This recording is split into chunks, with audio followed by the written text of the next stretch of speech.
Well, a happy Saturday to each and every one of you guys. It's the 25th of the month. It's almost the end of the month. A lot of things going on, a lot of things in social media going on. I hope you guys are having a great night. Some of you guys are going to the movies. Some of you guys are enjoying time with family, and that's awesome. That is awesome. I haven't done a stream, so this is the stream. Release the Snyder Cut. We're going to chat a bit. I got tons of things to say, but I'm going to add one more thing. So let me start off by saying you guys can check out the comment section right there, the chat section, sorry, and you can leave your comments in the chat section right across there, and we'll get to it as soon as possible. Those of you who want to join me in the Hangout, you want to join me in the Hangout right here, just let me know, and I'll send a link out for a brief point in time so you guys can join the Hangout, all right? Okay, so piece of scripture says, Psalms 5, give ear to my words. Listen to me, O Lord. Consider my meditation, what I'm reflecting on. And please listen to my cry, my King, my Lord, for unto you will I cry. This morning I was singing a song, which is, Lord, in the morning you shall hear my voice ascending high. It's a pretty dope song. There's another song I might put up on social media for those of you guys who like my music. The song is going to be called Your Grace. I'm still looking at visuals for it to give you guys the context to which the song is. On the surface value, it's one thing, and on a layer below it, it's going to be something else. How are you guys doing? Shout out to each and every one of you. Shout out to my viewers that are coming in and watching this video. Damian Anton Vincent, man, good evening to you, brother. Hope you're having a good evening. Sit back, relax. We're about to talk a bunch of stuff on the DCEU. There's a lot of stuff I want to talk about concerning, a lot of things. So let's get into it. And without further ado, if you want to join me in the chat section, don't hesitate. Just let me know if you want to join me in the, not the chat section, in this live stream right now, in this Hangout. Let me know. I can give you the Hangout link and we can snap to it. So just let me know and I will do so. All right. So first things first, let's get into what we're going to talk about. In the middle of it, I'll be looking to see what's going on out there in social media land. Let's get to it. Let's get to what we're going to talk about today because we have a lot to unpack. So let's try and get it done. All right. So I'm in screen share in 3, and 2, and 1. All right, cool. So the first thing we're looking at here is God gives us ear. God listens to us. And I was saying this morning, I did a song, Lord, in the morning you shall hear, and I will be doing a song with you guys, which will be called Your Grace, which is pretty cool. It's a very simple song. Nonetheless, I may have a different context for it. So stay tuned for that song. It'll come out sometime in the future.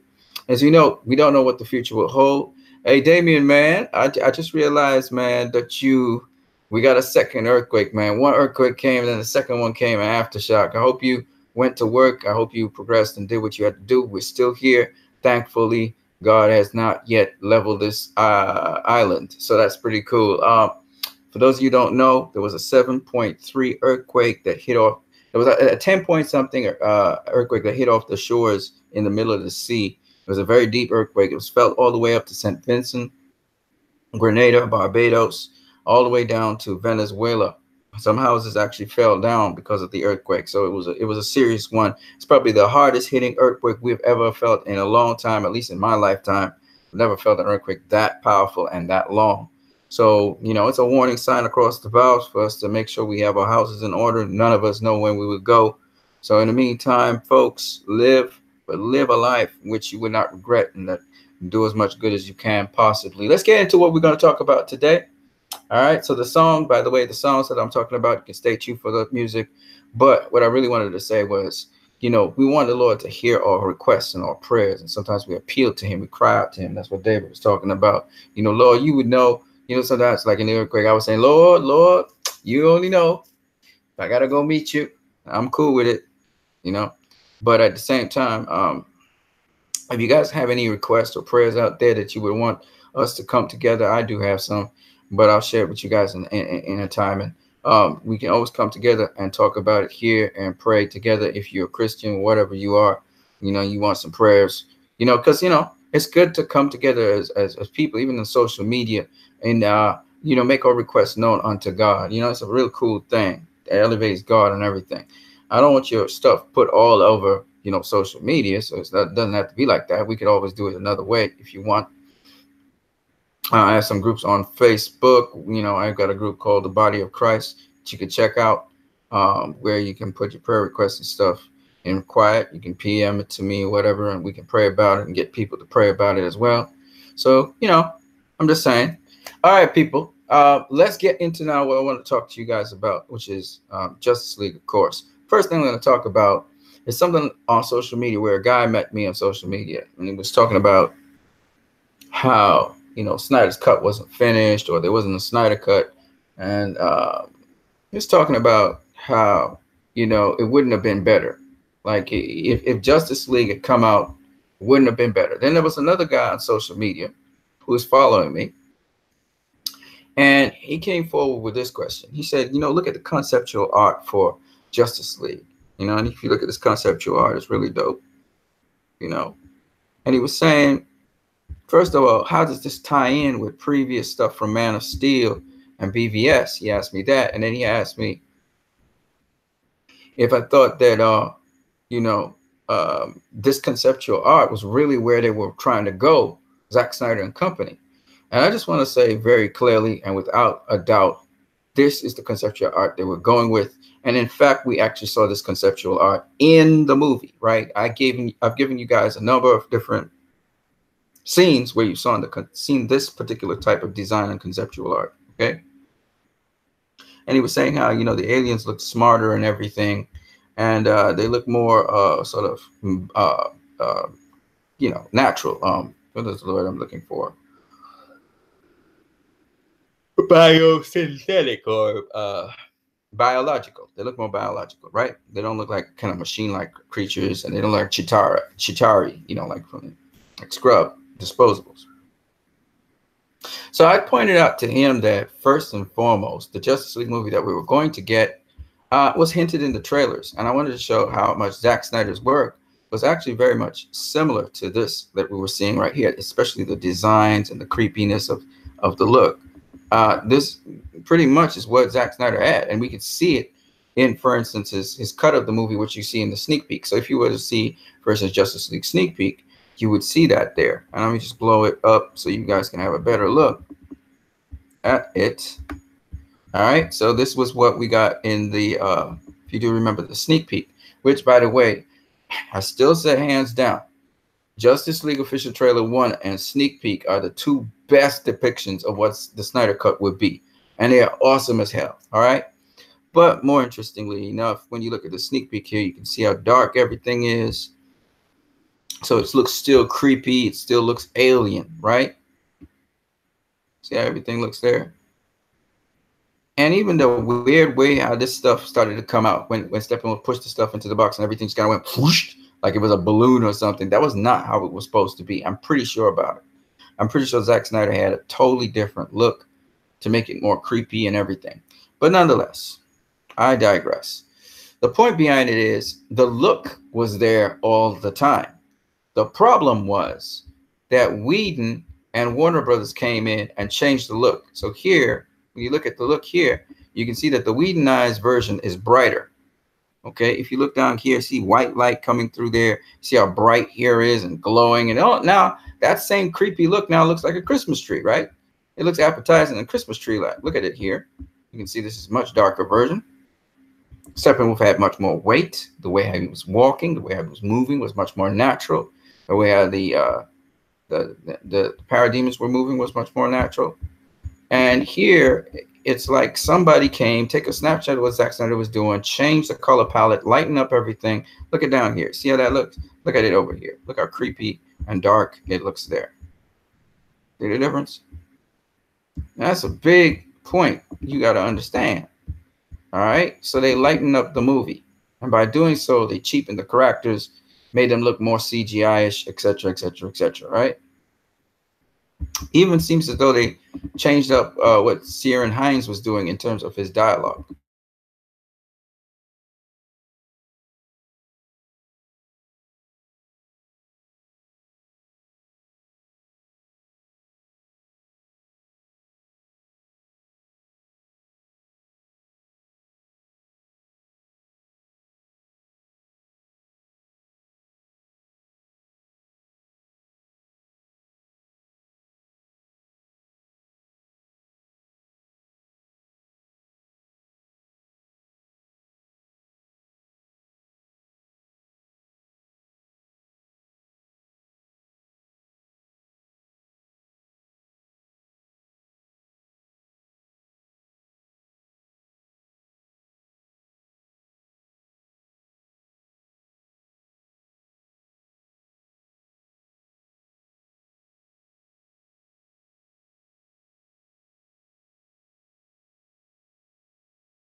That was crazy. So all of a sudden, I just suddenly lost signal. I don't know why that happened, but I just suddenly lost signal, people, and I have no explanation for it. My internet just suddenly went. You know, there are elements that just don't want us to do what we're doing. I'm not too sure where in the video I was, so you guys will have to let me know what's going on. I see my chat section has just been scrubbed. You guys were making comments and stuff, and all of a sudden it's gone. Okay, there we are. All right, there you go. What's up, people? All right, Mr. Cosmico, shout out to you, my brother. Let me just make sure. Let me see what you guys should be seeing me right now. Are you guys seeing me right now? Cool.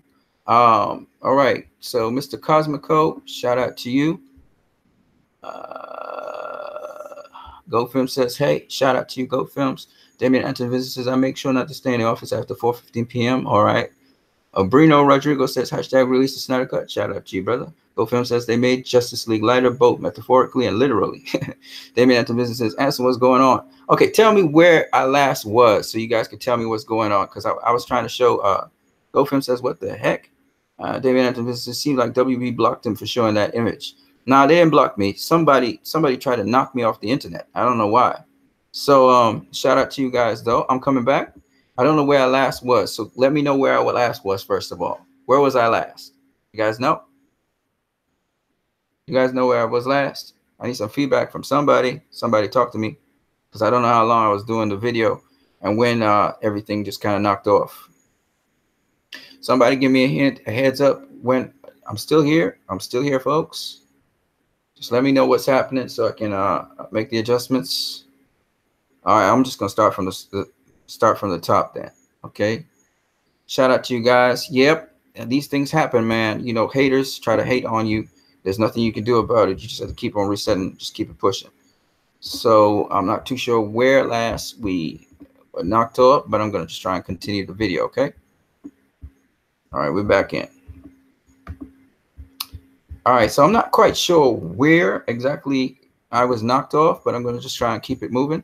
So I told you the Justice League movie. Somebody was asking me about the conceptual art here, and that it was, you know, what's the connection between that and BVS? What's the connection between that and Man of Steel?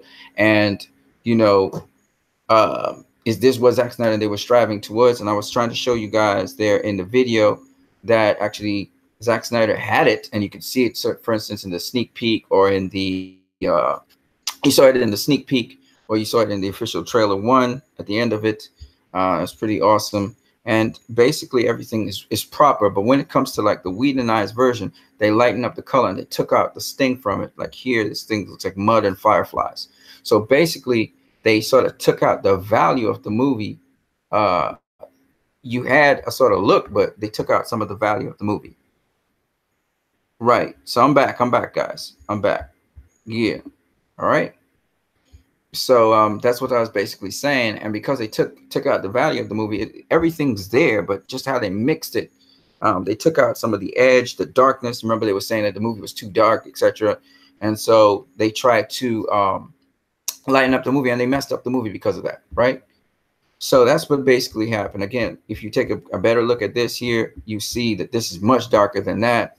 All right, you just look here and see this is darker. You can see over here is darker, right? And it was much more special effects. Like I said, this stuff that just started to grow, it didn't just burst out like if it was like, you know, some kind of puff or something. It wasn't like that. I think Whedon and they did that, and so that's why it came across so stupid looking. And that leads us to just the changes they made in Justice League, which was really took down the movie, trying to brighten up the movie because they said the movie was too dark or whatever. And the movie needed to be dark to keep the character of the movie, to keep the stakes of the movie, and it would have its little spots of humor in it. And they just really got it wrong, right? They got it so wrong. So if you look at the Snyder Cut, for instance, like I was saying, the connection, by the way, to BVS and Man of Steel, particularly BVS, is when you looked at the scene with the reveal of Steppenwolf, for example. Right, you saw BVS, and that was the foreshadowing of what you were supposed to see in Justice League, and the continuity of that music was supposed to transfer with Junkie XL started. Again, why I think Warner Brothers made just a number of stupid moves was the first thing was this was a continuity of of the previous film BVS, so you wanted to keep everything the same, You didn't want to go and change up things. And that's why, to me, they always make the stupidest decisions. This was a stupid decision on Warner Brothers' part. And I've seen they withdrawn from Twitter. That is Warner Brothers, whatever they're called, the company itself. And they only have the home, they only have Warner Brothers home entertainment now out there. It was Warner Brothers Entertainment. And they make great records, by the way. Warner Brothers puts out some top quality movies, if they're not comic book movies. They put out some pretty good stuff. But when it comes to making certain decisions that they made before, I think they were just damn stupid. But they just recently put out Batman v Superman, making a comment. And they got a lot of positive response from the fans. So I think they realize, and they're calculating in their minds, that the best way to go is to please these vocal fans who are from the release the Snyder Cut movement. I think they're going to move in the right direction. If they're smart, they would move in the right direction. They will release that Snyder Cut as soon as they can, appease those fans before Aquaman.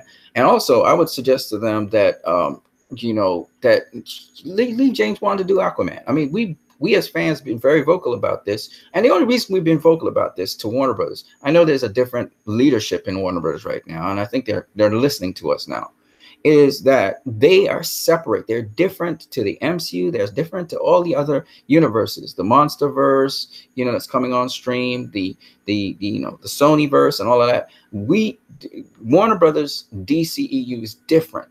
Okay. The DC films are different. And so they're trying to do something different. They're trying to get a multiverse, something with multiple stories. So all the stories don't have to be connected because they have different universes and stuff. So the way how they're approaching things is just so much more holistic and just so much bigger. They should pursue that and stop trying to appease and please certain demographics, which are not going to pay off in the long run. Okay. As much as you want great critical ratings and all of that stuff, you really need to, when it comes to a director, like for instance, Zack Snyder was doing a trilogy, you should just stayed with him and the trilogy. You'd have done so much better, Warner Brothers. Now you have patch up to do because you bloopered. You can't just take a director in a trilogy, for instance, who has completed the trilogy pretty much. He was just doing post-production work and he needed to do a few reshoots. The guy pretty much had the film down pat, and you saw his interaction with John Berg. John Berg was excited about the film, and you gotta understand, the guys finished the film pretty much. It's just some post production stuff, a few little reshoots to knit the film together. You go and you slash the guy's film to pieces, right? And you put it back together how you feel you can do it by committee. And Zack Snyder warned people about this and everything. That's where they bloopered big time, because now they messed with the continuity that was already in the trilogy. They messed with the value of the product. They downgraded the value of the product visually and otherwise, just because they say they want to make a lighter film, which is stupid. Now, maybe you had the prerequisite for Zack to do that, and then when Zack was out the way, you got another director, and you thought this is how you can get your lighter film. But you really messed up big time, because that's the director that did the film. He already did the film. He was just doing post-production work. You should have just stayed with that and did whatever the director was doing. You ride with your directors, more than likely you'll get the best possible results. You don't ride with your directors, you more than likely are going to get the worst possible results. All right? And they're lucky that they at least broke even, okay, on that film, because that film would have tanked. If it wasn't for me and other DCU fans who stood up for the film, that film would have tanked, and it would have tanked horribly, okay? So they're lucky, okay? Now, fans like us supported you. You tricked us when we supported you. Now you need to do something for the fans, because I ain't going to support you, and I'm not going to be there to defend you if Aquaman looks anything like that Justice League movie. If it's going on any trajectory like that Justice League movie, I am not there. Okay? Somebody else going to have to defend you. It ain't going to be me. Okay? All right? And that's not to say that James Wan may not want to go down the lines that film, but I doubt it. I severely doubt James Wan wants to go that direction. So, once again, I will be looking. Okay? I will be looking. And I will be your fiercest critic if you do not allow James Wan to make the movie he's supposed to make. I can't say anything about David Sandberg, because David Sandberg going the direction David Sandberg wants to go. Clearly, the movie that is being put out is what David Sandberg wants. And so far, you haven't tampered with David Sandberg stuff, but it's so far away. It's usually the last minute you tamper with the people's films. So what David Sandberg is doing is what David Sandberg wants to do. Once the director is doing what they want to do, I can't say anything. If this is what James Wan really wants to do, then I can't say anything. Okay? Now, I don't have to like it, okay? But I can't say anything. And to be honest with you, the only thing that James Wan has done outside of horror is Fast and Furious film, which I wasn't really particularly interested in. Okay, so maybe I'll be interested in Aquaman. Maybe I won't. If it has some meat on the bones, absolutely. If it doesn't, I'm gone. Okay, no disrespect. Now, the only film that I think is going to have something for me is Wonder Woman 84. I'm looking forward to that, but not really, because I've seen Jeff Johns is all over that movie, and I'm not too sure I'm really going to be interested in anything Jeff Johns has to do. But we'll see. This is just me talking aloud. Let's get back to what we were talking about. So they doctored the film, and we have many examples of that. And again, I'm getting these things from people on Twitter. Shout out to the people on Twitter who've been going through these movies. There's a lot of depth in these movies. I can't show you everything that's on Twitter, but I wanted to show you these stuff. So let's zoom in a little bit. There you go. That's good enough. So Whedon Superman. The appearance is horrible, right? We know that. We can see that his face is not real, and he's got, I don't know. I don't know what the heck they try to do. So just visually, this is awful. And the background feels like a MCU film, and it's just awful, right? When you look at Zack Snyder, much more complete cinematographic, even though this is actually CG in the background, it doesn't feel like CG. It feels like a real scene versus this, okay? The MCU would up this. This was what it was supposed to look like, folks. It was supposed to recap Justice League Unlimited, or Justice League, where the Justice League characters are behind a golden background. The golden background denotes the sun, golden rays, you know, the New Jerusalem, streets of gold, blah, blah, blah, blah, blah. You know, just when it comes to mythological meaning, it has so much vast versus this shit. What the fuck? I mean, sorry. Let me stop the question. Let me see. What the hell was that? You know what I mean? What was that? You know what I mean? You know what I mean? Do I need to go on? Okay. They Whedonized it. Then they Whedonized here. I don't know what the heck. Like, these are what you call WTF moments, right? Everybody agrees with me on this, right? This is a WTF moment right here. Right? And look at this. Look at visually, this is just superior, right? Come on. That's like Batman right there. Okay. All right, let's keep it moving.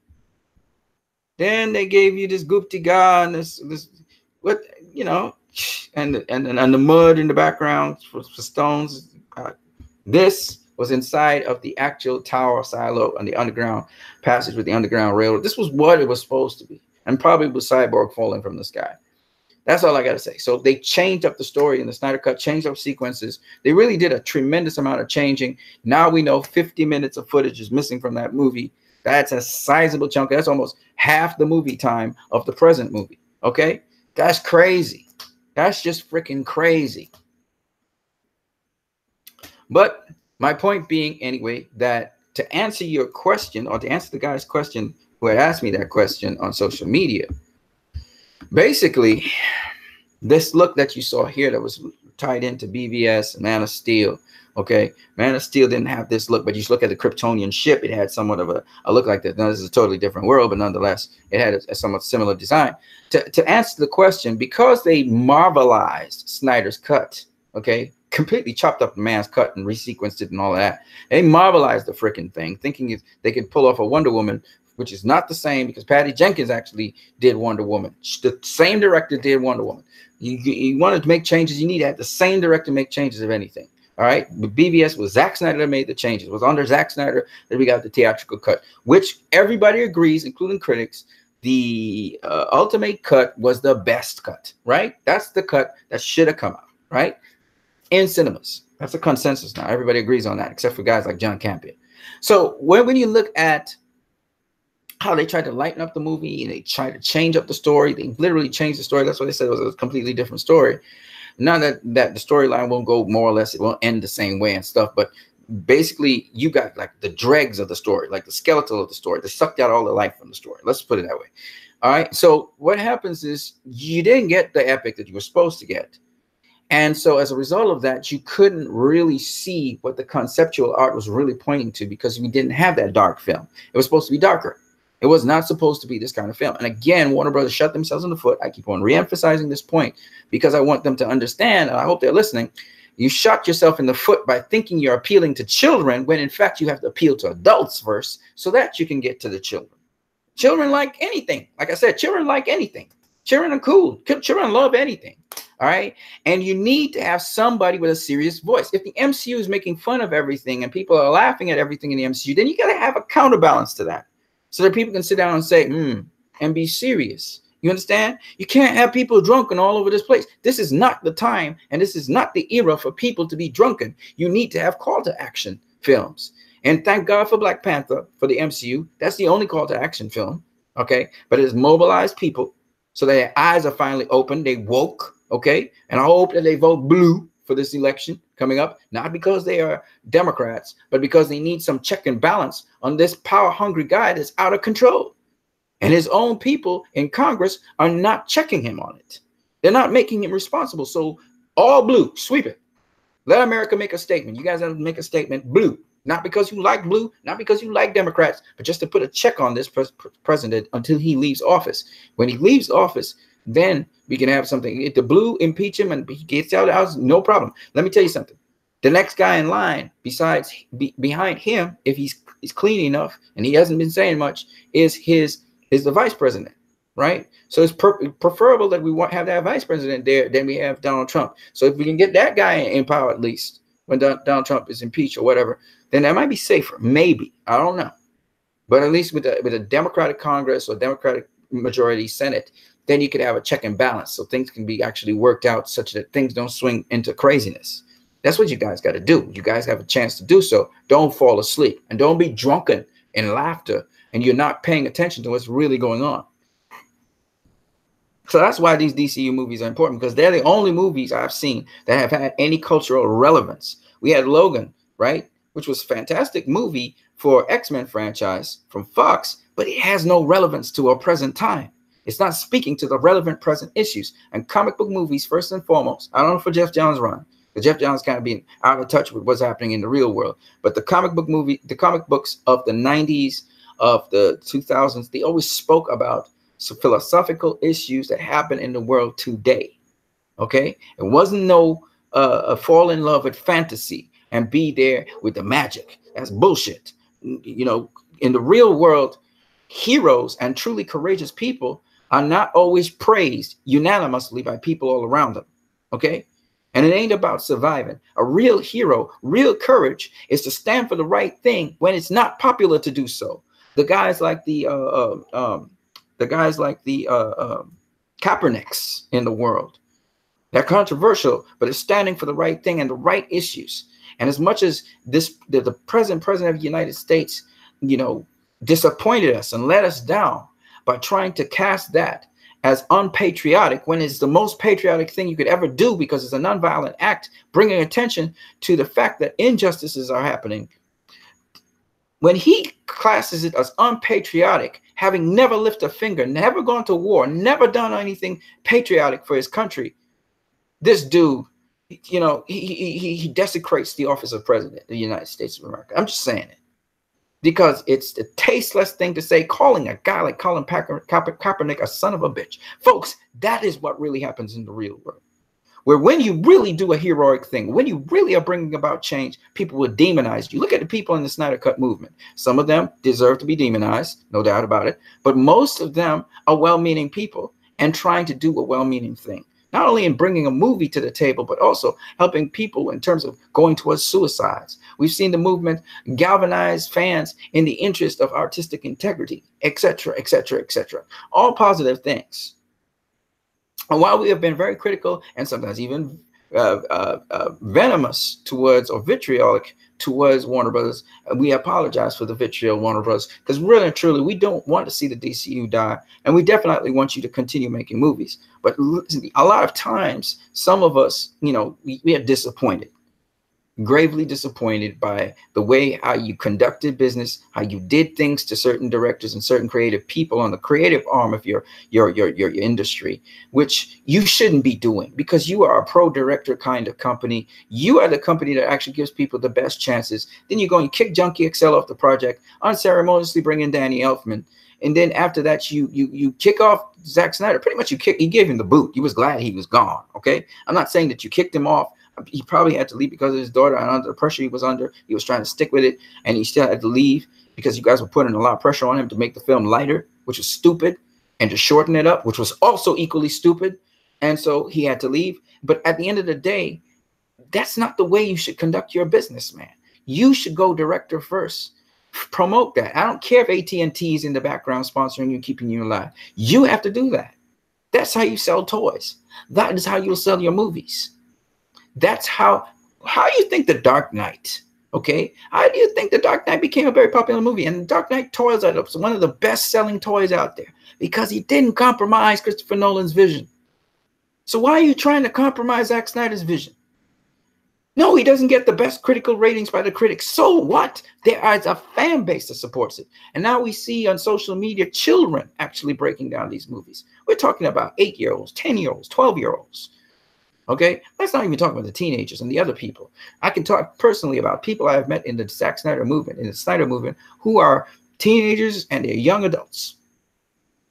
And BVS is only becoming more and more popular as people break it down more and more. Because we've been going, what? We're going 2 years and something straight now on BVS, okay? And we still haven't fully broken it down. And there's still a lot on BVS to unravel because that's the way Zack Snyder did it. He really poured his heart and soul into these movies. And that's what we appreciate about him. I don't call him a god because he's not God. But man, the passion the guy put into these movies, you gotta love the guy for it. And it actually has a message. It actually has something that we can apply to our situation now. It is literally a contemporary film for our times right now, you know? And so that's why I appreciate these films. Let me keep it moving. So, first of all, there was another poll going on. This poll has come to an end. So I just want to give you the update on Antoine's poll. So the update for Antoine's poll is that when looking at the Zack Snyder film, he got 1,077 votes, which is very good. So we have some more data from another independent poll.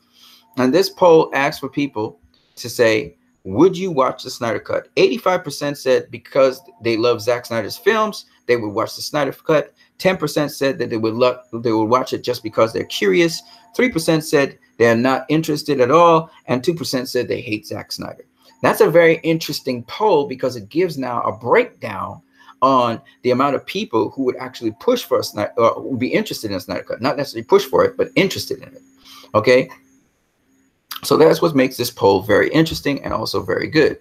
Now, when we look at the poll I did before, this poll was talking about,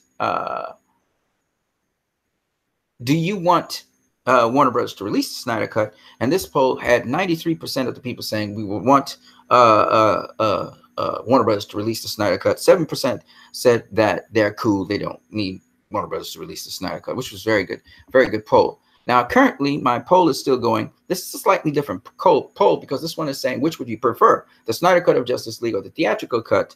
And so far, for the poll, we found that we have 740 votes. There are 3 days left. We need people to keep on saying. I've been trying to really tag a ton of people into the poll as well. I've not really going out actively trying to get people to poll, but we still have 3 more days. We need to get past 2,243 votes at least. We need to get past that somehow, some way. I don't know how it's going to happen, but I'm hoping that so that we have yet another poll. This one's slightly different to the first poll I did. And Antoine's poll sort of breaks down what is happening, how people are curious about this cut, etc., etc., etc. We need to get more polls out there. I saw a couple other polls out there talking about the Junkie XL score versus the Danny S1 score for the Snyder Cut. I've seen some other polls on BVS. There's a BVS poll going on right now, and I wish you guys would support it. And that poll has to do with, you can go on my Twitter and find it. It has to do with now how many of you think that BVS is a masterpiece, whether you think it's a good film, whether you think it's crap, or whether you think it's a jar of piss, etc., etc., etc. Right? And a lot of people show love for BVS. There's actually a bigger set of people right now on Twitter that like BVS. There's 504,000 people who like BVS versus the people who actually are right now following Justice League on Twitter, which is 2,000, I think, and 204,000 people, I think it is. Okay, I can just go back here and take a look. I'll tell you, it's 2005. Okay, 205,000 people. Okay, so that's significantly less. That's less than half. Okay, and that's currently. which is very interesting because, again, I think that if it was just is what Zack Snyder's vision was, which people had gotten used to, if they had seen what Zack Snyder's vision was, I think people had come to accept that. You would have had that demographic, at least, that would have repeated and gone and seen it. And then you would have had these extra people who would have gone and seen it as well on top of that. And I sincerely believe it would have broken a billion tickets, $1 billion very easily. This was a movie that was not supposed to not break $1 billion. And there's no excuse for it not breaking $1 billion. There's no excuse for it. None. Okay? None. So I don't want to hear anybody say anything. And it flopped. That's what it did. Now, in Man of Steel, this was found on Twitter. They were showing these parallels. And I want to show you, this guy really broke it down. I didn't even see this. And I thought this was really deep. My mind was a little bit blown. But if you look in Man of Steel, again, Superman, and you can see in the background, Jesus there praying and pleading with his father, right? And like the scripture that I just read earlier on, which is from Psalms 5, I'll come back to it because I believe it's a very good scripture. Psalms 5 said, give ear to my words, O God. Consider my meditation. Hearken unto my voice, my cry, my King, my God. For unto you will I pray. And what's beautiful about that, and it actually corresponds with my song, like I told you, is that this is actually scripture that actually goes into that. So here's Jesus in the Garden of Gethsemane here. And this is actually something that you find in churches, Roman Catholic, Anglican, all kinds of churches where they have these painted glass. I forgot what they call it. Okay, you guys probably know what I'm talking about. But I like that they have this attached scripture. And look how it parallels what Superman said. It says, my soul is very sad. My soul is full of sorrow. I am ready to die. Because he's about to get offered up, right? He's going to be offered up into the hands of men. Okay? And he was telling his disciples that, of course, when he was talking to God also, he said something to the same extent. What's interesting here is here you have Superman. He's talking to his father, or the father, the priest guy, which Superman's talking to his father here. And he says, I don't know where to start. I'm the one they're looking for. I'm the one they're looking for. That's men again. He's going to be delivered. Superman is about to be delivered, or Clark is about to be delivered into the hands of men, just as how Jesus did. Mark 14:41 says, listen, the time has come when the Son of Man will be handed over to sinners. Now, in this case, here's what Superman has to say is, if there's a chance I can save Earth by turning myself in, shouldn't I take it? So here's deliberating as Jesus was deliberating, having to be given into the hands of men. Here Superman says, you remember he said, I surrender to mankind. There's a difference, not to Zod. And Zod was like the devil, right?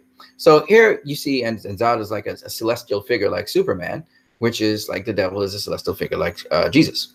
And in this case, men, Superman's about to be delivered into the hands of men, as Jesus is about to be delivered into the hands of men. I never even saw that coming. And I thought it was just so intuitive and so beautiful. And there's a lot of stuff, breakdown on Twitter, a lot of really wonderful stuff on there. And I've retweeted some of it, but there's a ton of stuff on BVS I didn't even know was in that movie. And so, it's really cool to see people break it down. And again, we see the parallel here, this time in Man of Steel again, where Superman, if you ever saw The Passion of Christ, we see Superman from Superman's foot. Here he is, approaching the Sanhedrin. He's approaching Sanhedrin. I think this could be in the time with Nicodemus. Maybe this is when he's approaching, and Nicodemus is approaching, and maybe it's that. And then Nicodemus is approaching by night. But I love that it's a very similar view. It's a very similar view we're seeing here with Superman paralleling Jesus here, where again the army and the military is kind of hostile towards him. So I thought it was really cool. Now in Batman v Superman: Dawn of Justice, there are always these visual parallels that Zack Snyder does in the very same movie. Remember the beast that came out of Martha's grave and attacked Bruce Wayne? Well, we see that Bruce Wayne here is that beast. And I love that the shot looks the same. And look at the eyes, the dead eye here and the dead eye here. It's just like so beautiful that here you can see him become that beast that devoured him in the dream. And so that's the lovely parallel there. And this is the kind of stuff this is the kind of caliber of stuff that you see in these kinds of movies. One guy was trying to argue with me that, Zack Snyder is just a much more talented Michael Bay. And I had to break it down to him. In the end, even though he didn't change his view, he was like, man, what you say gives me food for thought. And I was like, of course.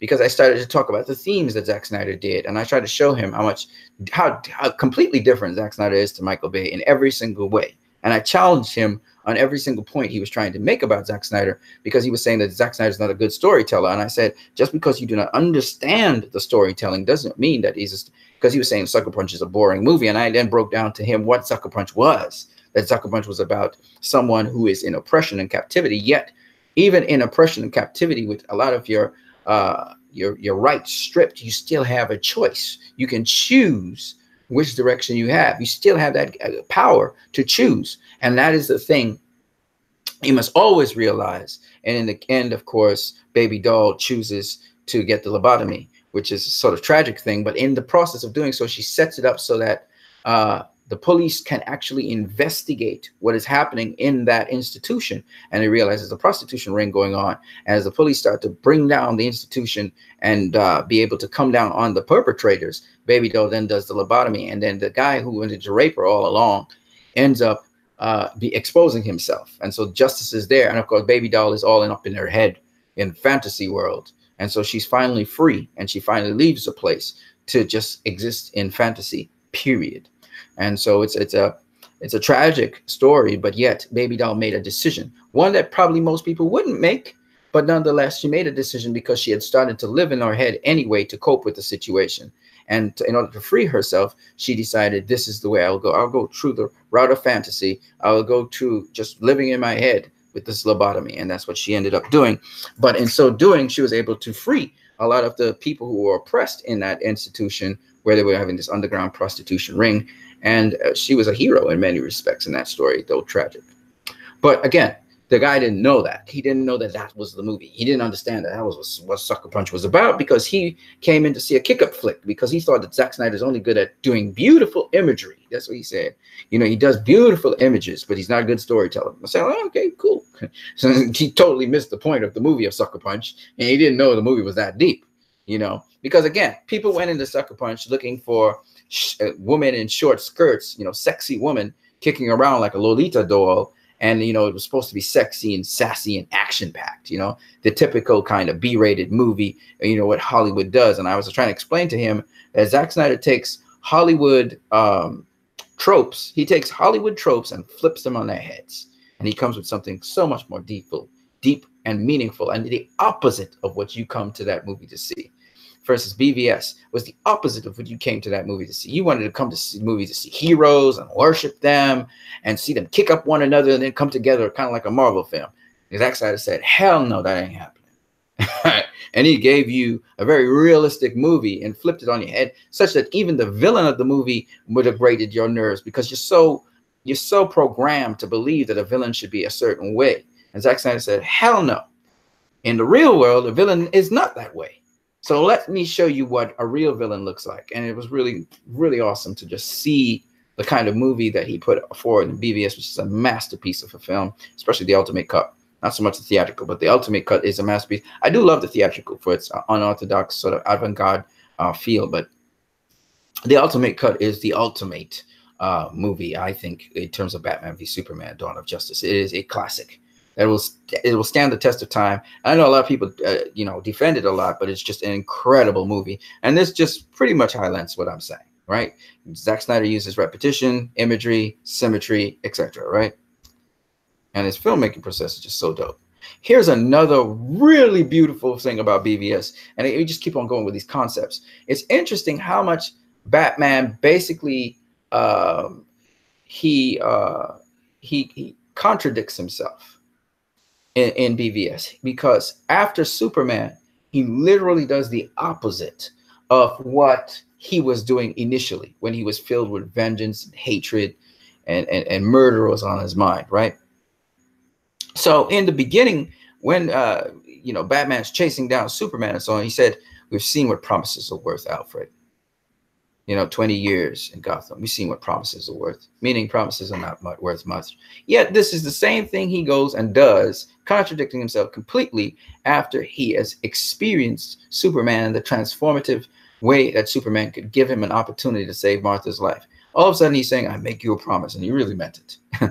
Martha won't die tonight. this dude intended to deliver on his promise. So it's weird him saying promises, and then all of a sudden he's coming and contradicting himself later on, and we know why, because Superman, he realizes Superman's a genuine guy, and that genuineness, and realizing he was deceived all along, and realizing the real guy, the guy who really wanted to help him was the real deal. It made him genuine, which tells us that initially here, this sort of narcissistic, sadistic Batman, this dark Batman, is thought that promises could not be kept because it wasn't working out for him. He had made promises to various people and didn't work out. But this time, from his soul, from his heart, because Superman touched his heart, he's making this promise because he wants to make good on saving his mother. Not Superman's mother, his own mother. It's crazy. It's like a reboot of Batman you saw in Batman v Superman. It's like a reset on him. It's really cool. I hope you guys can see what I'm saying here, or you're not just seeing my face. I'm hoping not. Okay, good. You're not just seeing my face. Okay, cool. All right, let me go back to this. Now, here's the funny thing. Here he is again, very sarcastic, very narcissistic, and he says, how many good guys are left? How many stay that way? And after meeting Superman and seeing Superman die, put his life on the line, even though people have smeared his reputation, and Lex Luthor has tried his best to make him look like a damned person, an invader. After seeing Superman lay down his life for mankind, Batman says men are still good. In fact, Batman thinks of Superman as a man. He thinks of him as a human, even though he's not. He's an alien. And oh man, it's so profound, the change in this man right in BVS. You see this guy change. He goes 180 degrees, right? Here he is. Men are still good. And then this is so beautiful. He's, in the beginning, he's narrating about Batman v Superman. He says, what falls is fallen, right? Perfect things, diamond absolutes. But things fall, things on earth. But what is fall? What falls is fallen, right? And that was supposed to mean there's no retribution. But then you hear him at the end of the movie saying, we fight, we kill, we murder, but we can rebuild. We can do better. We must, we have to. And this is beautiful because this is the opposite of what you would expect him to be saying in a movie like this. And this is just the redemption of Batman. And I think this is just beautiful. Someone on Twitter actually put this together, this meme. This is a fantastic meme, and I love it. That's what makes BVS so awesome. Because the same person without hope, when they get hope, they say the absolute opposite of what they used to be. And that's why there's always hope for each and every one of you. Batman was the fallen hero in BVS, but guess what? A fallen hero with hope can rise again. Nothing is impossible. And this is the awesome thing about this movie.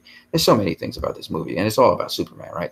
The other thing that was really cool is, again, seeing the Easter eggs, the shout outs. So many Easter eggs in Batman v Superman. That's what makes this comic book movie the mother of all comic book movies, because not only does it have incredible amounts of Easter eggs with meanings behind them, but also it has this enormous philosophical and theological and mythological, content from which we can use.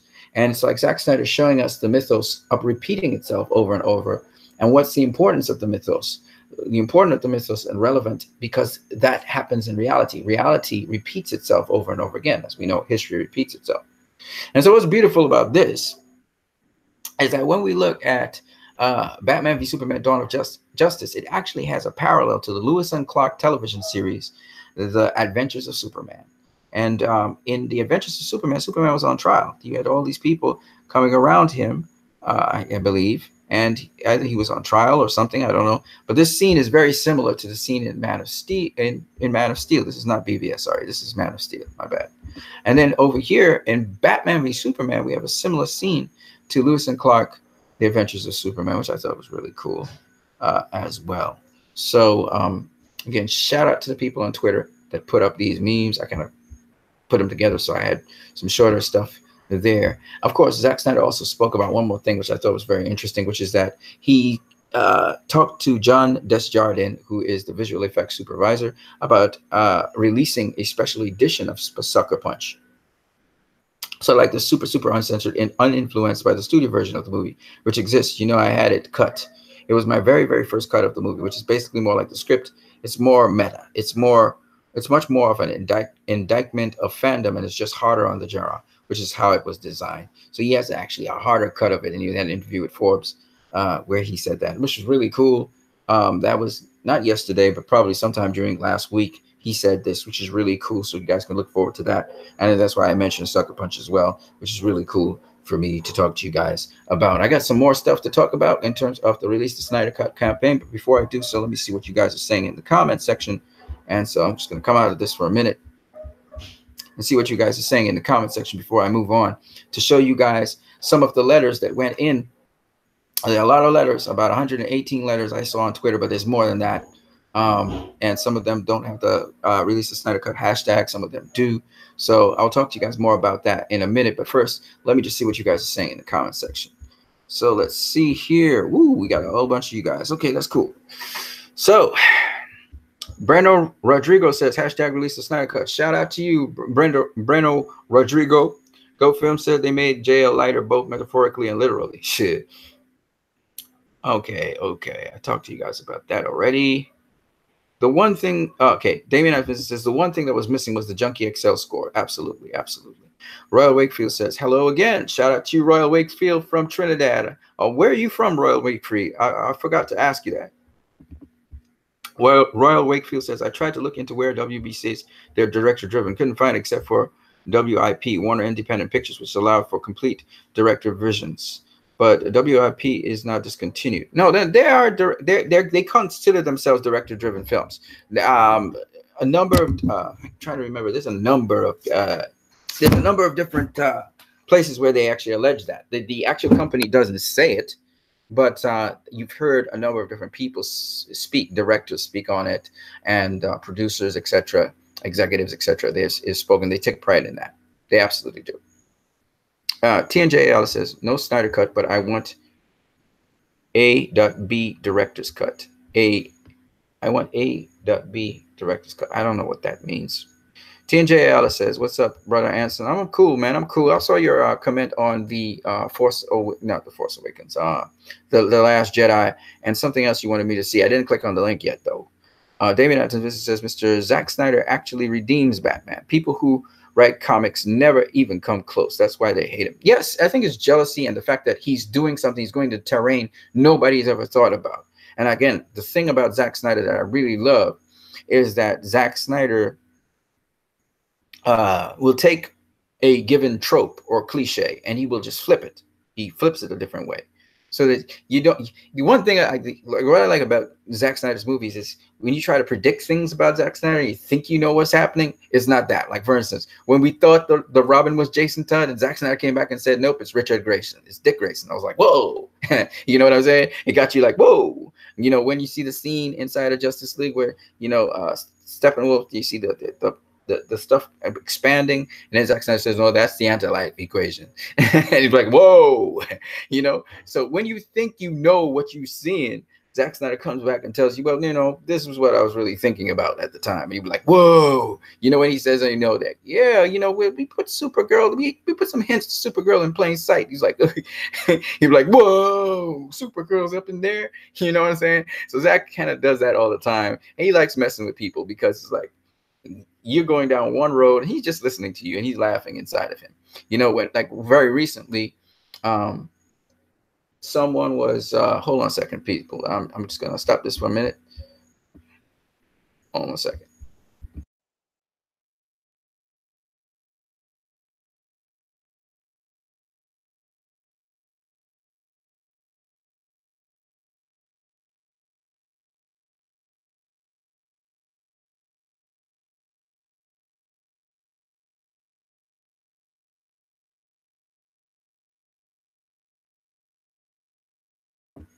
Sorry about that, folks. I had to talk to my mom. She just came back and just was making sure she was cool and everything.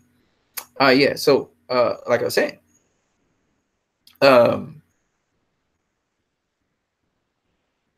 like I was saying,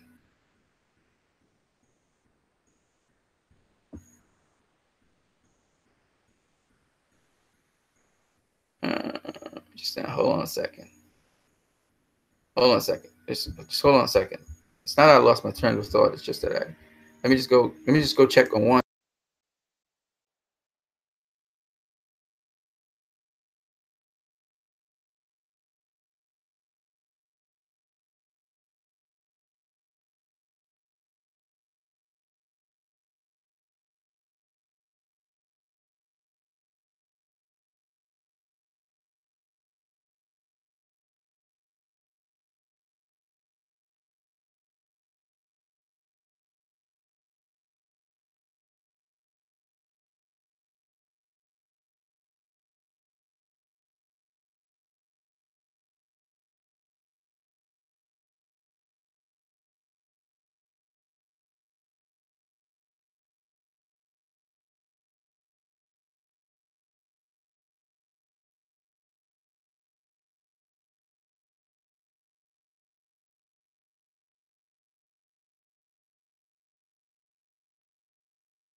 I apologize for stepping away, but it's very important that I had a conversation. So it was very important. So I had to step away. All right. So let me just see what you guys are saying in the chat section here. Oh, okay. Not much. So Leroy Kong says, Zack Snyder is still the Godfather and King of the DCU, my number one director. Okay, okay. Ray Wakefield says, thanks, Anson. I'm in New Zealand. It's 12:42 p.m. here. Wow. So it's early, but I'm assuming it is actually p.m., you said? p.m. Yeah. So that means that it's afternoon where you are, and you are in Sunday. Here right now, Sunday, 12:42 p.m. Wow. H tier says it's jealousy. Yeah, where they are, because he's such a visionary. And again, when you're a visionary or when you're doing things that other people are not doing, people hate you for no reason. And it happened to Jesus. It happened to Martin Luther King Jr. Once you start to shake up the establishment, guys like, for instance, the guy who is the head of Tesla right now. Tesla has made a car. The next Roadster is going to be the fastest car ever, the fastest supercar, production supercar ever. Okay, and it's electric. That means all the gasoline engine cars, they're not going to be able to compete with it. Okay, it'll do 0 to 60 in 1.9 seconds, do a quarter mile in 8.8 seconds. Okay, that's ridiculous, and that's just the conservative figures. So, and it's gonna have 600 miles that it can run on a charge. So, I mean, it's going to be crazy. So, what happens is that when you challenge people, they start to attack you. So Elon Musk is being attacked a lot. Now he has to deliver the S3, I think it's called, or I can't remember what. I think it's the S3. All right, now they have it in mass production and they're trying to get it out there on time. So that's what's up. H T Hurt says that's why Mark Waid hates him, because WB turned down his draft over Man of Steel. Okay, I understand. But Mark Waid right now, he's working for the MCU. He's been doing stories for the MCU stories for the longest while, Civil War and all of that. It's Mark Waid. TNJ Ayala says Zack Snyder is, what's up, homies? All right, cool. H T Hurt says along with other people like Jeff Johns. Yeah. Jeff Johns never really felt Zack Snyder. He wanted to go a totally different direction, and right now he's getting his way. TNJ Ellis says, my bad, is a little tipsy. Okay. You've been drinking or something. That's good. Stay with family, man. Make sure everything goes well with you guys. Yeah, so that's what, and that's what I was trying to talk to you guys about, that things with deeper meaning, sometimes something that has a deeper meaning, or you're trying to do something that's good, but it seems controversial at the time because other people can't see, they can't empathize. Like I said, Colin Kaepernick is the hero in this situation. He's a real hero. He's a real patriot, but he's not seen as a hero for, leading this charge and really making a statement on the football field. When Muhammad Ali did his big statement of avoiding the draft, a lot of people didn't see him as heroic, but as a villain. And actually, he was debarred from boxing for it. And so sometimes you have to take courageous moves. A real hero is somebody with courage, who is not seen as a hero by a lot of people, but with the courage does it anyway. Martin Luther King lost his life over the heroic acts that he was trying to do to get black people to vote, to get black people to be treated just like white people. It still hasn't reached the reality yet, but that's what he was pushing for. And these battles, we are battling for the Snyder Cut, same thing. The battle for the Snyder Cut, we are looking at villainized, the people see them spinning it. They can see there's no Snyder Cut. We're crazy people. We're bad people. But really and truly, that's how every single struggle has been. So BVS is like a real movie. It's like real life. And that's beautiful because now they sort of, BVS bridged the door between comics and real life. It's interesting that, they talk about Christopher Nolan's The Dark Knight, and they talk about Batman Begins, and they talk about, The Dark Knight Rises as, more realistic depictions, but they don't really hit home. They're not contemporary issues. They're theoretical issues. There's, people exploring things in the head and intellectual. This BVS and Man of Steel is literally practical.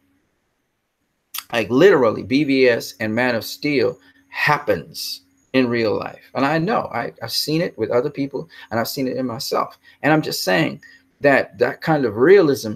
That's why it's amazing to me when people say, no, it's just fantasy, it's about thing flying. And I'm like, why would you deflect it to something so flippant as that? That's the core of Man of Steel is not about what Superman can do and his abilities. The core of Man of Steel is about this Kryptonian who has to decide between this foreigner, this alien, who has to decide between an Earth race of people who doesn't want him to truly be and truly reflect his power because they get intimidated by him. He has to decide if he's going to be received by these people who he has adopted as his own, or if he's going to choose his own people. Okay, that was what that story was about. That is an immigrant's journey. Okay, when we look at Batman v Superman, Dawn of Justice, Batman v Superman, Dawn of Justice is a story about someone persisting in that, not only adopting these people, but now persisting in trying to inspire them and encourage them to be better, even though they don't accept him and still think of him as a threat, in spite of his heroic acts. In fact, as a hero, he is bad-mouthed by some people. And some people want to take him down. That's real. That's the real world. And it's interesting, Lex Luthor epitomizes those people in a given period of time who want to take down another person because, like you said, they're intimidating. They seem to have more power and abilities. They seem to have imagination and intellect that no one has ever seen before. And people hate what they don't understand. Beautiful movie, man. I mean, these are just beautiful movies. David Goyer, Chris Terrio, beautiful job, you know.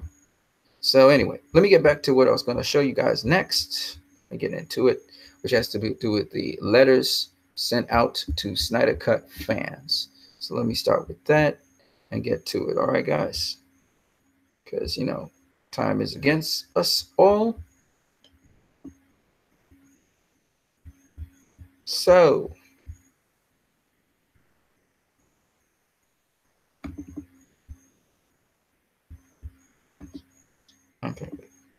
okay, hold on a second. So I just want to show you the many fans who, you know, are interested in the Snyder Cut. So many of them. Let me get to screen share so you guys can see what I'm about to show you. Oh, my eye just kind of burned me. Sorry about that. Okay.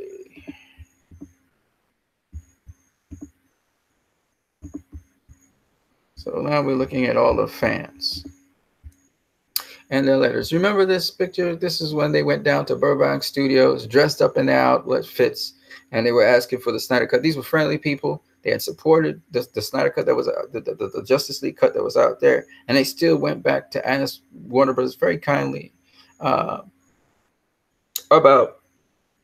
the Snyder Cut. And a lot of them also supported Zack Snyder and his movies. And this was just awesome to just see all these comic book fans and cosplayers come out and actually ask for the Snyder Cut. So there's a lot of people out there. There's probably millions, or at least 2 million people out there that would want the Snyder Cut to come out into cinemas or be home released for that matter. And that would be awesome. Now let me just let me get into the letters. So here we have the first set of letters. This is from a fan here that sent this letter. Okay. Here is another fan. I think it's Dr. Chris on Twitter who's sending his letter. I just want to show you. I may not show you the names of the people, but I'd love to show you. This fan actually had a BVS cake. So he took a picture. She took a picture of the BVS cake before she sent this. And she lives in Germany. They kind of just sort of digitally blocked out this stuff so you can't see who they are, which is sad. I really wish they had left their names there. This is Nerd Queens on Twitter again. And this is their letter sent. And then they have the I Love Zack Snyder sort of background cloth. It's really awesome here. Nerd Queen sent that. Look at their envelope, man. Look at that stuff. Beautiful, isn't it? Then we have here Nerd Queens. This is their actual letter that they sent. Cole and Nana. This is me, of course. And here, this is, wow, this guy says F Donald Trump while we're at it. And release a Snyder Cut. Kind of guys, Anuj. I remember Anuj. San Francisco, California. Yeah. So that was just his draft. I forgot who this is, their actual name. This was beautiful. They actually put up all these comic book characters on the top here. So awesome. This is Chris Wong, of course. He sent 3 different letters to Warner Brothers. I love his stamps, his Batman stamps. But actually, it just counts as 1 letter because he sends 1 letter to Walter Hamada. This is Lucas Krajicek, and this is his letter here, and he signs it after. So some people printed their letters instead of they typed it out. I love this. This is beautiful as well. There are 3 pieces to this, I think. Yeah, and there's the signature right there. I love how he does the Superman sign and everything. It's really cool. It's another letter sent in. Yeah, a whole bunch of them. So let me just get through them really quickly. Here's another one, just wonderful. And typed it out, and then he signed his behind there. It's really cool. These are 3 separate letters from 3 children. This is I forgot what her name is on Twitter. I actually have all their names on the files. It's just that actually I can look maybe up here. Nope. The file description should be somewhere, but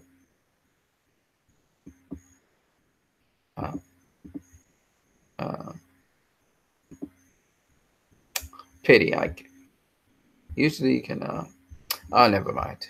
I forgot what her name is. Look at this one. This is beautiful, isn't it? I'm sorry I can't tell you the people's names. I actually have their names on the file, their first name at least. But in this case, the way how this thing is set up, you can't see it. This is another beautiful one. This is some really wonderful jobs here.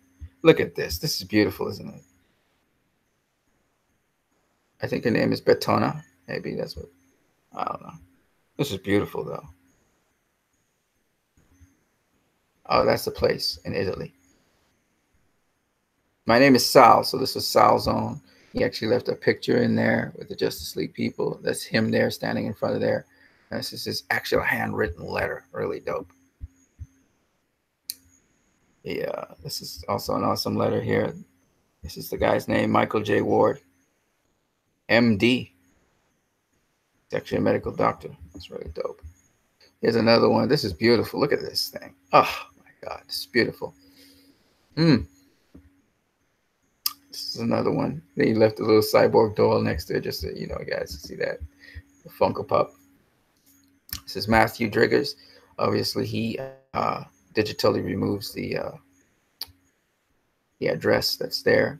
So you don't want to show everybody your address. Oh yeah, she's really cool. She sent her letter again. I forgot what her name is though. That's terrible, isn't it? Oh, Kitty Cat. That's her name. Kitty Cat. Her name is Katie something. I'm not gonna tell you what the rest of her name is. So there she is. And again, she just digitally removes that. All right. These are the 2 people here. I don't want to show their address. Let me just move on. Here again, this is Walter Hamada. This addressed to him. This is really cool. This is a real fan. And you got all those. There's some more fan work here. This is Michelle. And then there's another one here. So this one's Michelle. This is the daughter of the lady. And this is the lady's one. This is the daughter's on here. All right, so this guy actually don't have his name there, but this is his letter, and this is his envelope. Gustav Dorr. And they are posting some more letters. And we got more letters here. Really awesome. Look at that. He actually has a sort of a flower thing on there. That's pretty cool. So there's another person posting in. Oh, look at that. Look at that artwork on that one. That's the inside of the letter. Oh, that's beautiful. Look at that. This person actually wrote in their own handwriting. This is very nice handwriting. Somebody has, and it's priority, so they really want to try to get it there on time. I think this is, I know this guy showed me the postage there. It's interesting. Post box, by the way. This is his actual letter, I think. Is that Dr. Chris? I don't know, maybe. This is Jack. Posted this. This is Jack again. Really cool.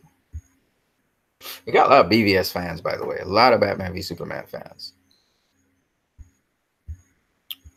This is Zoltan. He had 3 pages, a 3-page letter, and then he has his envelope up there. Roman Kukar, I think this is. Really cool. Look at that. He actually has Kryptonian for release the Snyder Cut. It's so creative. There's another one. So, the fans really expressed themselves. This lady, she had three letters. The 3 letters, 2 from her kids and 1 for herself. It's really cool. You see the Wonder with the Justice League right there. This was in the mirror. I guess she did this. So everything's back in front of it. It's really cool. RTM sent his letter. This is RTM stuff on the inside here. See RTM Ashtakov from Russia with love. Right? It's a Russian guy. Really cool. This is beautiful as well. Look at that. This is kind of sideways. I can't tell you what that's saying, but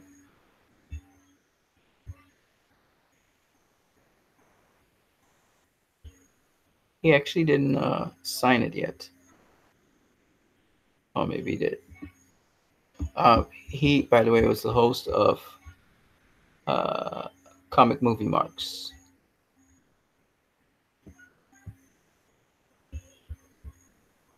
Another one there. There's another one. I think she said something about Christmas. That's the same lady that her sons, the 3 envelopes we saw with her sons, sent some stuff up. Here's Walter Amada. This person sent in 4. Her 2 sons. This is a guy, actually. His 2 sons and his wife. They sent that. Another one. This one goes. They didn't fold the letter. They kind of kept it there, and they sent by express post, which was really cool. Some more here. So the day when the letters will actually drop in, the day when that will drop in is probably somewhere around the 27th, which is very soon from now. That's 2 days from now. It'll be probably Monday. Look at that. That's beautiful, isn't it? Of course, this person had to sign it afterwards. This is really cool again. So we got all this mail from all the different fans all around the world, man. This is Steve. This one. This is David here. Did his own. Yeah, we got fans from all around the world, man. All around the world. This person did a really nice one. This is almost looks like it's a box, doesn't it? But in fact, it's the same letter. It's just kind of folded. It's folded in three different places. Really cool. But he didn't sign though. He didn't sign it. Just kind of kept it in fog. That was Lewis, as you can see there. Which is really cool here as well. See, everybody put that hope symbol on there. I like that. This is pretty cool. This person, he actually pulled out the Wayne Enterprises logo and did it as if, Bruce Wayne's addressing, that's beautiful. It's another one. This is my boy, Damian Anton Vincent, man. Damian Anton Vincent doing his thing right there. And this is a whole bunch of, again, it's a family that send it. This is a person doing their draft to send. Some more stuff right there. Someone from, I think, Australia. They're from the United Kingdom. This is Alan. Alan sent his letter. Some of you guys really got, this is a guy from, I think, the States. It's really cool, man, just seeing all these different people sending in their stuff. Look at this. This is fantastic. Look at this artwork. Look at this artwork. Oh, my gosh. Robert Carlin. He's the guy that did it. Wow.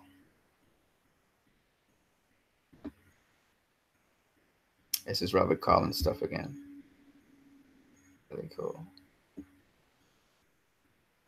This guy, he put the Justice League, he shaded that in while he was doing that. And some people have really good handwriting too, man. This Salman Sagib from the United Arab Emirates. United Arab Emirates. Beautiful stuff. Beautiful stuff. I love the logos in the back as well. This is Kelvin Roosvan. Here's some more stuff here. So all of these are different people from all over the world. All over the world. It's Clover Hines. All over the world, folks. This is Lance. I guess he would sign after. I'm assuming. Present it. When you see them in the actual handwriting, it's really awesome. There's a Batman stuff up here. Talking about release the Snyder Cut. It's the Snyder Cut. And he put some of these pictures in there. Really cool. Oh, this person's got really nice handwriting. Wow, he also has really good handwriting, man. Wow, this was this is him with his son, so he shows his face. Shares this. That's really awesome right there. Oops, don't want to see nobody's address. So, you know, we have a lot of letters. A lot of letters came through. This is a person just showing that they actually sent it. They didn't have the actual letter. Oh, no, actually, this is him right here doing the actual, actual letter. Here he is posting it. And he had some really cool things in there. Look at this. He put this in there. This was inside of it. It's beautiful. Beautiful. And the fans. You got to love the fans, man. There's another fan. Here on top of it, he has Superman facing Doomsday there from BVS.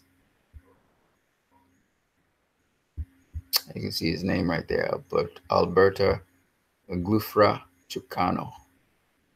It's from Pollenza, Italy.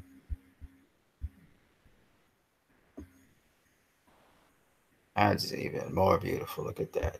It's Superman, Wonder Woman, Batman, the Flash, Cyborg, and Aquaman. Look at that. Look at that. Oh, man. That's just incredible artwork these people did. Look at that.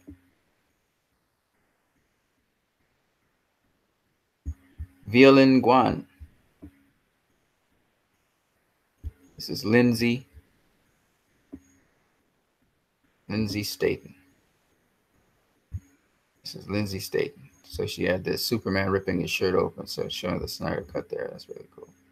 This is a kid who did this for people. Of course, it's Fiona Zhang right here.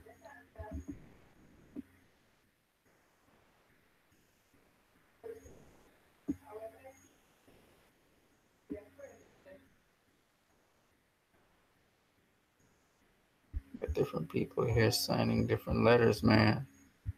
This person just saying that they sent it as registered airmail. Here's his letter in the background. He decided to doctor the photograph. That's pretty cool. Another person showing that they sent it by a registered mail on the 13th of August. This is Antoine. Shout out to you, Antoine, if you're watching this video. Antoine sent his. It's really cool. This is Marco Andreg. He's from Russia. This is a hydrographer in the Royal Navy. Wow. Richard Bullivant. Really awesome. Look at this. Beautiful pictures, and then someone typed it out instead of their personal language. It's nice seeing people honestly give their letters, you know, that feedback, direct feedback to this is Jennifer here. Jennifer, and then there's another one here. This is Leona. There's another one. This is a whole family here that submitted their stuff. There they are. There's the dad right there, 3 little girls, and then their mom. Everybody, the whole family sent to release the Snyder Cut. That's crazy, man. It's really awesome to see these people and their faces as well. And this guy, he shows that he actually paid to send his. Here's some more right here. Really awesome. And this gentleman is showing part of his actual letter, which is in the form of this beautiful sort of collage. So that's basically 118 letters that were sent. This is probably 200 and something pictures I just showed you guys, but I just wanted to show you that the Snyder Cut movement is alive and just bumping. All right, it's alive and bumping. And I wanted to show you guys that because it makes me a bit excited to see real people taking action and actually doing something and sending it into Warner Bros., showing the passion. Of course, there's a lot more Snyder Cut fans out there and people who want the Snyder Cut clearly than 118 people, but that we saw on Twitter. I know there's more than that because I didn't get all the people with the hashtags first of all, and then all the people because as I was trying to scroll back, my computer kind of slowed down a bit and things started kind of slowing up. So there wasn't much I could do about that, you know. Yeah, yeah, Royal Wakefield. You know, that's a lot of letters, man. That's a lot of letters, and it's very inspiring that people are sending in their letters to Warner Brothers. So that kind of shows people that these people are ready to go to lengths to send in letters. And I know a good amount of you guys didn't actually, at least as far as I know, didn't send in letters. I wish you guys could. You still can send in your letters, by the way. You should still strive to send in your letters, make your letters, and send them in. You don't need to put it up on Twitter or Facebook, but if you do, that would be really nice.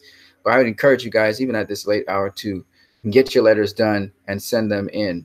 I know certain other people, I was hoping that they would send in their letters. Maybe they have, but definitely there's no documentation to show that on social media that they have. But it would be really cool if they would do that as well. Remember, once again, we have the Twitter poll, but it's nice to see people doing something constructive. It's nice to see people doing something that is, positive. And this is one of the positive ways we can react. The other ways with the polls, like we said, and there's some other courses of action. Some people are talking about on Twitter and on social media, keeping the hashtag release the Snyder Cut tied in with things like, trending topics. If you're doing edits or whatever, you put that trending topic in your edit. If you're good at editing videos and stuff, you look at what is trending on Facebook, Twitter, YouTube, Instagram, and then you can use those things and actually put them in so people get more awareness. I think there's a lot of people who are aware of the Snyder Cut movement. Nonetheless, maybe it's seen in some less favorable light by some people. So I hope you guys enjoyed this video. This is what I wanted to show you guys. Once again, I want to appeal to you guys to continue to shine your light, be a positive influence around you. Try not to be snarky, not negative, not focusing on negative things, and just keep on pushing forward in your daily lives.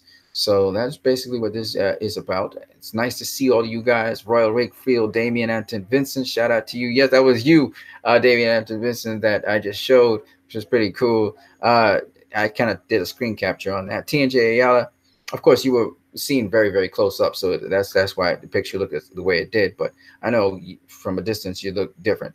TNJ Ayala, man, shout out to you as well, my brother. HT Hurt or H Turt, I'm not too sure which one it is. Shout out to you as well. Shout out to my boy Leroy Kung, always positive, always there. I love your energy, man. Your energy is always a positive one.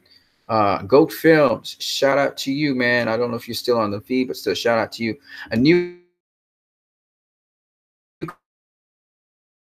welcome to our channel, Mr. Cosmico. Shout out to you, my brother. I am not Christ, I am Anson. Christ I am disciple is just my sort of my soliloquy or title that I use as an artist, so I'm glad to see all of you guys in here. Shout out to Dave Ethan's not with us, William Ruffin, and a bunch of other people who I can't remember at the top of my head. Tim as well from England. There's a lot of you guys out there. Tommy Temper, sorry, from England. Shout out to all of you guys. I will be doing some discussion on boxing sometime in the future because a big mega fight is coming on the wings there. It's just Canelo Alvarez versus Triple G, as well as we have Danny Jacobs versus, who's Danny Jacobs facing? Some Russian dude or something. I can't remember. And then we got Billy. No, I think yeah. And then we have Billy Joe Saunders, who's facing Demetrius Andrade. That's for those of you who know about boxing. We got Deontay Wilder, who's going to be facing Tyson Fury. That's going to be interesting. We got some pretty interesting matchups, I would say. Pretty interesting matchups. So, in boxing's heating up and stuff. it's been doing pretty well, I guess. I haven't talked much about boxing in a long time, so that's why I mentioned that. But in terms of comic book movies and so on, we're going to stay with the Snyder Cut. We're going to push the Snyder Cut as much as we can. Remember, there's a poll on Twitter. For those of you who are not on Twitter, check out my poll on Twitter. Also, check out the BVS poll on Twitter. There's a poll on BVS. You can check. Just scroll down my scroll down my Twitter page, and you'll see something where I'm talking about, guys voting for BVS. I think we have at least a day left for that. And so that's what I got to say for you guys for this weekend, man. I want to just advocate to you guys once again, put God first in everything that you do.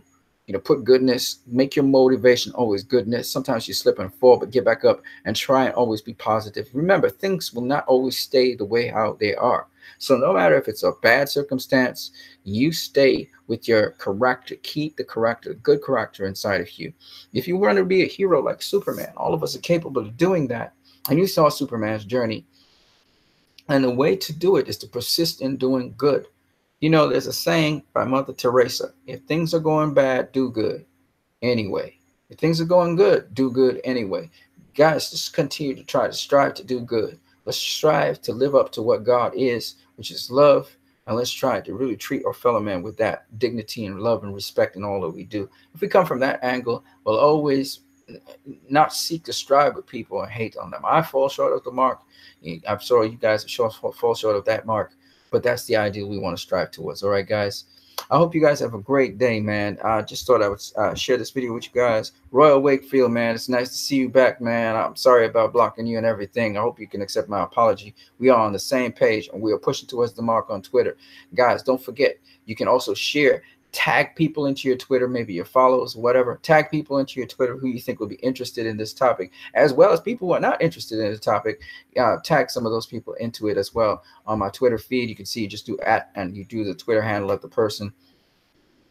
That's one way to tag them into the poll. We want to get past 2,243 votes from the last Twitter poll. We want to increase it to that. So far, we still have 3 days to go, and it's still not where we exactly want it to be. We should have been past 1,000 by now, maybe past 2,000 by now, to really get to a substantial figure. But if we can get to a big figure, I'm trying to work a way to get more people involved in the poll. We'll see what we can do. But at the same time, we really want to get that poll for that Snyder Cut bigger than the last poll. So we're working hard at that. If I get a lot of help from the rest of you guys tagging people into that poll, that would be very helpful, and that will help a lot. So the more you tag things into it, also start your own polls as well. The more polls we have, the more data we have, the more information we have to present to Warner Brothers. Now, if you notice, Warner Brothers Enterprises have jumped off of Twitter. They don't have a Twitter handle anymore on there. Twitter feed is gone. Okay. And I don't know if we scared them off of Twitter by all the Snyder Cut fans coming down on them so hard. I mean, anytime Warner Brothers post anything now, you see all these Snyder Cut fans coming down on them saying, release the Snyder Cut, release the Snyder. And we have to put that pressure on them. We have to let them know that we really, really want that Snyder Cut, and we have to keep that pressure on. And let Warner Brothers know, no matter what they do, no matter where they go, no matter what they say, we will be pressing for the Snyder Cut till we get it. And you have to put that pressure on them. You have to increase the pressure. So we're going to be increasing and ramping up the pressure even more. The more of you guys that put out release the Snyder Cut and say hashtag release the Snyder Cut continuously to Warner Bros. No matter what Warner Bros. Says, you don't avoid that. You keep on talking about releasing the Snyder Cut, about the Snyder Cut all the time. They're going to have to listen to you. So that's what we have to do, and we have to do it relentlessly, and we have to show many different ways to get their attention. We must not stop. We must not fail. We must not quit. This is what we need to have. You saw what happened to Colin Kaepernick. You know how he is like the sacrificial lamb. Can't even get a job inside of the NFL right now. And it cost him, but he would do it in a heartbeat again, because this is the only way to get people's attention. I hope he gets back a job in the NFL as soon, because he is the true hero. He is the guy that sacrificed everything like Muhammad Ali to see that change happen. And usually the guys who are in the front lines suffer the most damage, unfortunately. And you know me, I'm a frontline runner myself, and I will tell you right now, it's not about credit. It's not about what people say about you or anything. It's not that. It's about the right thing. So let's do the right thing. Let's try and get that Snyder Cut, guys. For artistic integrity, for the respect of directors, we gotta keep it pushing. Love seeing you guys from all over the world, from New Zealand to England to America to Africa. It's beautiful to have all you guys on this post and on this stream. Invite other people to come through. Also, I would like the next stream, hopefully tomorrow, that some of you guys will join me here on this stream, on this hangout, and let's have some more discussions on topics that are meaningful. I'll try and post out the topics to you guys so you'll let you guys know in advance before the stream what we will be talking about, so you'll be more prepared to come and talk about it. All right, so just let me know. Just put in the comment section if you want to be part of the next podcast, the next, not podcast, the next stream, and you want to hang out in the stream and talk. Just put it down in the comment section if you want to be part of that. I'll come back, I'll check it, and I'll give you guys what the topics are that we will talk about in the next hangout. All right, you guys have a good one. Have a blessed night. I'm out. Peace.